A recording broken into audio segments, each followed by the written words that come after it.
Trent Alexander-Arnoldni Real Madridning bosh murabbiyi Alvaro Arbeloa jamoaga to'g'ri kelmaydi, himoyaviy o'yini past deb uni ketkizmoqchi bo'lyapti va hozir Trentga juda ham jiddiy qiziqish bildirayotgan klub ham bor. Keling hozir mana shunaqangi tezkor xabarlardan quruq qolmaslik uchun kanalimga obuna bo'ling. Biz sizlar bilan Trentning kelajagi haqida gaplashamiz. Unda boshladik do'stlar.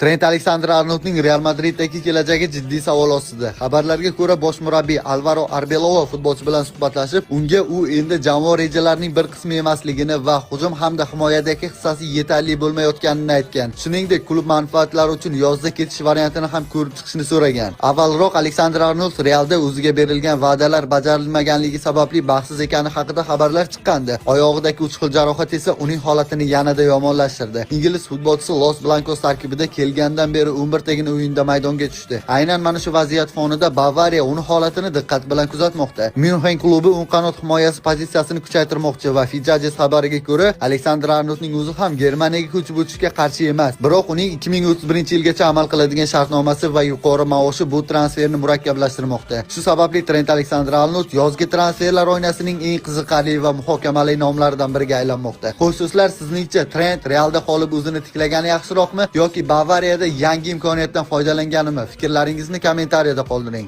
Benim hayatım tutamadım ellerimden kaydı. Sigaraya başladığımda tam 2 liraydı. İlkokuldan kaçtığımda 6 yaşındaydım. Bir camide yattığım gün hava eksi 6. Bonfang'ın kasetini aldım ve ondan vermezsin posterlerim haktı. O zamanlar bende hayat